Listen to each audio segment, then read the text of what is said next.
presidente Lula defendeu a mudança na lei das estatais em processo no Supremo Tribunal Federal. A apuração é da Raquel Landim. Raquel, noticia pra gente. Felipe, está lá numa manifestação no site do Supremo, é um processo, uma ação de inconstitucionalidade movida pelo PCdoB. O PCdoB pede ao ministro Ricardo Lewandowski que dê uma liminar considerando inconstitucional o artigo 17 da Lei das Estatais, que é aquele que determina uma quarentena de 36 meses para que ministros, servidores públicos, quem tenha participado de campanha eleitoral ou dirigido partido político possa ocupar cargos em conselhos de administração e na diretoria das estatais. O ministro Lewandowski, então, pede uma manifestação do presidente Lula. É praxe nesses processos, quando é a questão da constitucionalidade, você pede o presidente para se manifestar. A manifestação ela é redigida pela AGU, mas é uma manifestação do Lula, do presidente. O que ele argumenta na manifestação? Que você, ao estabelecer essa quarentena, você está dizendo, está tendo um pressuposto de má-fé dessas pessoas, que essas pessoas não vão agir conforme o que determina a lei, então seria inconstitucional, porque você está ferindo o princípio da proporcionalidade, da razoabilidade. E é interessante porque no mesmo processo, a AGU, para substanciar a opinião do presidente, pede o pronunciamento da Secretaria de Assuntos Jurídicos da Presidência da República, que é essa opinião que embasa a opinião do Lula, e também da Procuradoria-Geral da Fazenda Nacional do Ministério da Fazenda. A opinião da PGFN é completamente diferente. Ela diz que não, que as regras que estão hoje na lei das estatais, elas são muito importantes para garantir exatamente que não haja um conflito entre o interesse político partidário e o interesse das estatais. O presidente Lula, então, faz uma escolha política, né, e opta por esse entendimento de que se está criminalizando a política com a lei das estatais. Isso está tudo dentro de um contexto, né? Nós temos essa movimentação, essa espera da liminar, que pode vir ou não do ministro Ricardo Lewandowski para liberar essas nomeações. Enquanto isso, o Congresso discute se retoma essa votação no Senado, porque o governo tem pressa, ele quer acelerar a nomeação de cargos em várias estatais para atender aí diversos partidos políticos. Vamos lembrar um pouco aqui a história para entender o que está acontecendo. A lei das estatais ela foi aprovada no governo Michel Temer, depois da revelação da corrupção na Petrobras, para minimizar a ingerência política na estatal. Ela está em vigor, portanto, há muitos anos. Nessa transição do governo Jair Bolsonaro para o governo Lula, a gente viu toda essa iniciativa na Câmara dos Deputados para o afrouxamento da lei das estatais. Muitos políticos têm interesse em ocupar cargos no comando dessas estatais, nas diretorias, e, portanto, eles querem reduzir essa quarentena ou acabar com ela. Uma quarentena de 3 anos, eram 36 meses, e na Câmara foi aprovada a redução de 30 dias. Quer dizer, quem participou de cargo de direção partidária ou da própria campanha eleitoral precisava esperar 3 anos para ser nomeado para uma estatal. A repercussão desse afrouxamento da lei das estatais na Câmara dos Deputados, na opinião pública, foi muito negativa. Houve muita reação contrária nas redes sociais e o Rodrigo Pacheco, presidente do Senado, ele acabou deixando subir no telhado esse caso, em vez de colocar em pauta para votar também no Senado Federal. Agora se busca, aparentemente, Raquel, me corrija se estiver errado, uma solução por meio do Poder Judiciário. Então vamos lembrar que a lei das estatais ela foi aprovada pelo Congresso Nacional, que é o poder legislativo. Então se está buscando uma maneira de você derrubar, pelo menos esse item, no Poder Judiciário, que talvez seja mais fácil, do ponto de vista estratégico para o governo, do que aprovar no Senado Federal, caso o governo esteja achando que não vai ter voto ou o Rodrigo Pacheco não esteja querendo pautar. Então me parece que para um governo interessado no afrouxamento, ter uma decisão judicial que evite o desgaste político dentro do Congresso Nacional possa ser uma alternativa boa. É mais ou menos isso o contexto político? Tá correndo por essas duas frentes. Você tem um debate no Senado, a gente sabe que na Casa Civil e na CGU está sendo discutido, eventualmente, algum processo, algum projeto de lei ou alguma mudança nessa lei que já está no Senado, mas, ao mesmo tempo, você tem essa ação do PCdoB à espera do ministro Ricardo Lewandowski, que é o relator, dele conceder ou não uma liminar. Depois ele tem que jogar para o plenário. Agora, o tempo disso é que a gente não sabe. Necessariamente quanto tempo essa liminar fica em vigor, quanto tempo isso tem que chegar ao plenário. Ela pode durar bastante tempo e permitir várias nomeações. Joel, você acha que o Supremo deve se meter nessa questão, avaliando essa alegação de que há ali qualquer tipo de preconceito contra a classe política, ou isso é matéria legislativa? O Legislativo criou a lei das estatais. Cabe ao Legislativo também, ao Congresso, se quiser, se achar que é válido, rever essa lei, revisar, mudar ou mesmo cancelar e voltar a ser como era antes. Qual foi o motivo da criação da lei das estatais? Foi para reduzir a possibilidade do loteamento político no Conselho Administrativo de Empresas Estatais. Algumas pessoas protestam e dizem, não, mas então isso prejudica muito, o político também pode ter um bom papel ali, não pode ser totalmente vetado. Ok, discuta-se isso no Parlamento Brasileiro, discuta-se isso no Congresso, como estava sendo discutido até outro dia. Só fazer um parênteses, Joel, o político, só para deixar claro, ele não é totalmente vetado, existe uma quarentena para que ele possa ser nomeado. Perfeito. E por quê? Porque existe realmente uma possibilidade de um conflito de interesse, de um político ligado ao partido que está no poder de ser nomeado para o conselho da estatal e usar aquele poder dele em favor do governo. Então, esse risco existe. A lei, e não é à toa que ela é tão popular na opinião pública, a lei tem a sua razão de existir. O que a gente está vendo é uma tentativa do governo de acabar com algumas salvaguardas institucionais que diminuíam a capacidade de ingerência política do governo sobre todos ou diversos dos âmbitos da vida nacional. A gente está vendo, por um lado, a ofensiva contra o Banco Central Independente, a gente está vendo, por outro lado, a ofensiva contra a lei das estatais. É como se o governo Lula estivesse querendo fazer com que tudo que diz respeito ao Estado brasileiro fossem decisões e cargos de confiança do próprio governo federal. Assim, acaba-se com a possibilidade de uma república minimamente funcional e com esferas minimamente autônomas e independentes de tomada de decisão técnica, que não deve estar sujeita ao desígnio político e ao interesse político do momento. Gisele, tem vários pontos de discussão aí, se isso é matéria do Poder Legislativo, se o Supremo Tribunal Federal deve se meter nessa questão, a própria discussão sobre a qualidade, discussão sempre legítima, sobre a qualidade de uma legislação em vigor. E, claro, tem um contexto político, porque quanto mais cargos você tiver para distribuir para políticos, mais você pode negociar as vésperas de votação de interesse do governo. Essa distribuição para que eles ocupem cargos em empresas estatais. O que você destaca? Pois é, Joel, é exatamente o que você falou. É uma mistura dos poderes que não é nociva para a sociedade. O uso estratégico do Poder Judiciário para auxiliar os políticos a não tomarem a decisão que eles deveriam tomar no seu âmbito de atuação é terrível. E uma crítica que eu sempre fiz é a seguinte: por que é que os partidos políticos ingressam com tantas ações judiciais, muitas vezes inadequadamente, até diretamente no Supremo Tribunal Federal?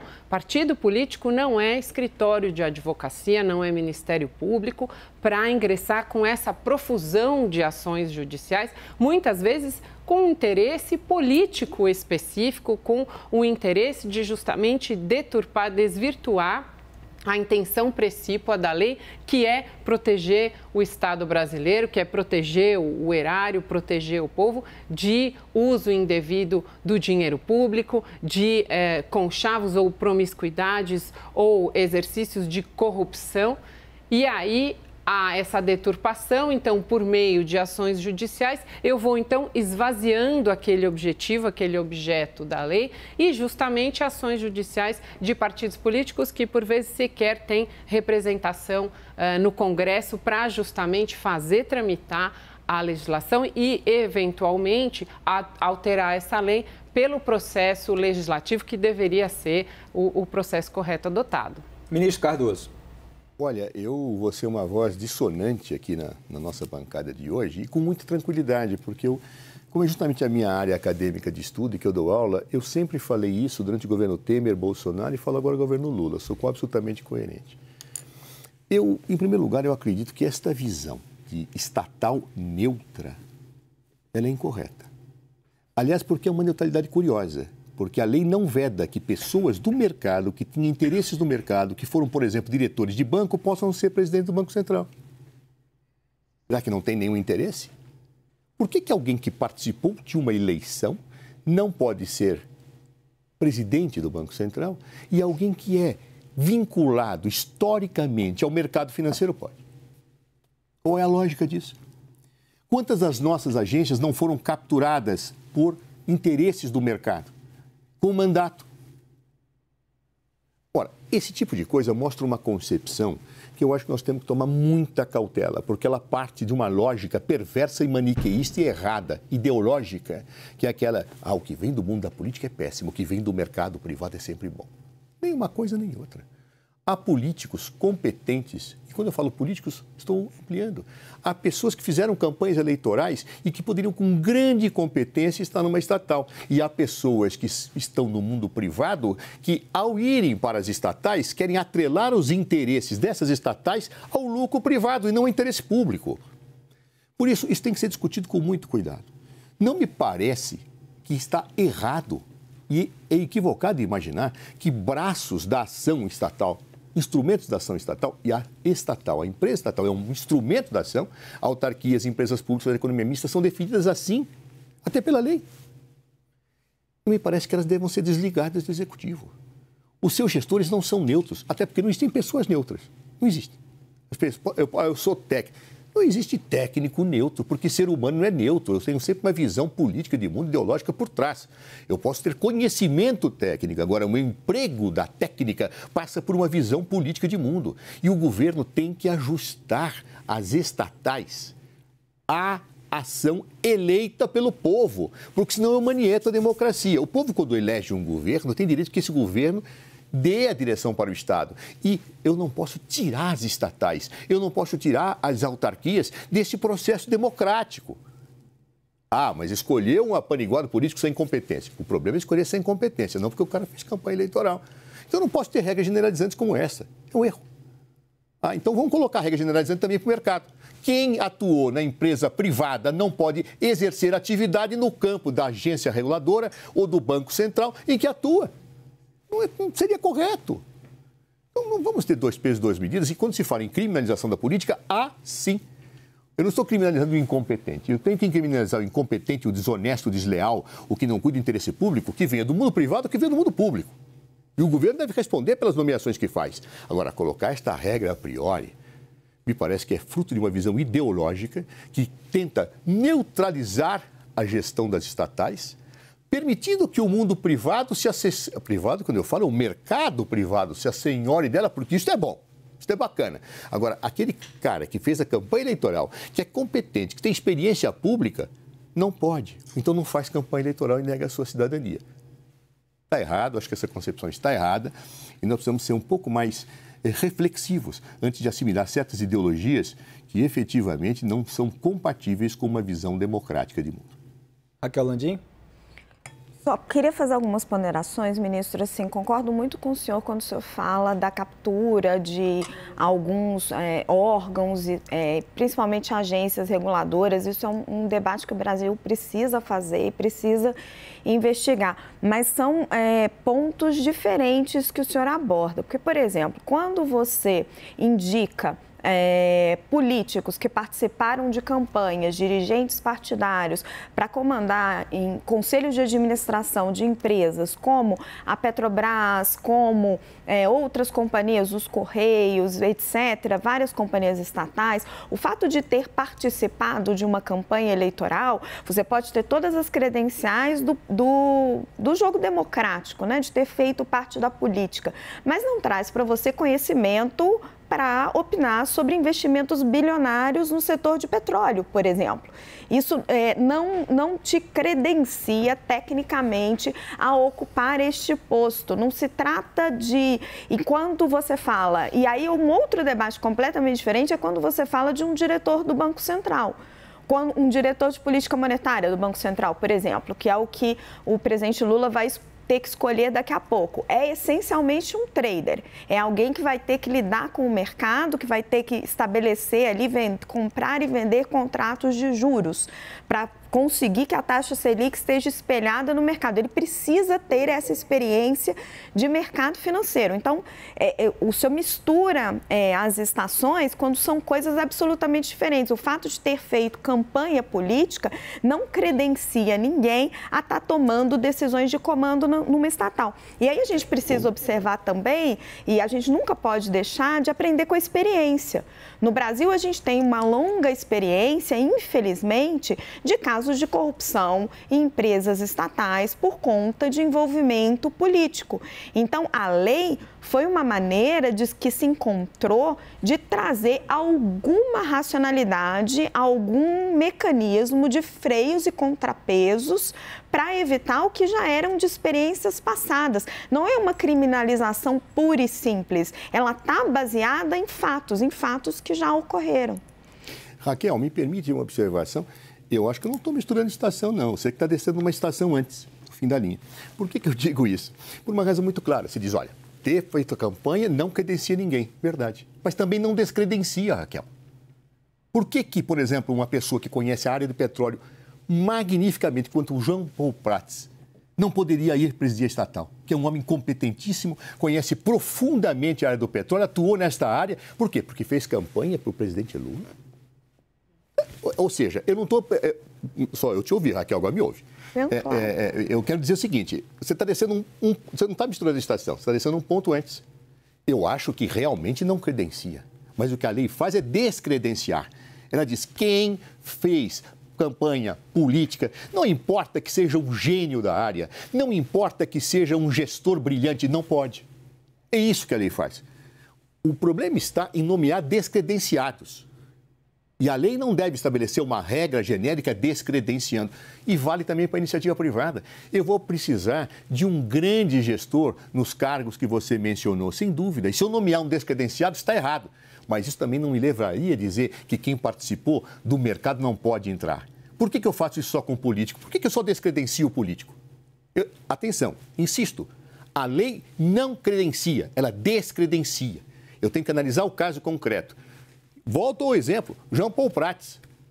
Ele conhece esta área como ninguém. É um homem correto, sério, porque fez campanha e não poderia assumir a presidência da Petrobras. O que é isto? Está errado. Ou seja, isto é criminalização da política. E isto sim é credenciamento pela negativa do mundo privado. Está errado uma coisa, está errada a outra. Ninguém pode ser descredenciado genericamente e a priori. Ministro, mas o seu exemplo está perfeito. O presidente da Petrobras hoje, Jean Paul Prats, ele não participou efetivamente dos comitês de campanha e da campanha do presidente Lula. Raquel, se tivesse ele não participou, ele se preservou de estar ali no meio da campanha, de estar participando ativamente da campanha. Ele era senador da República.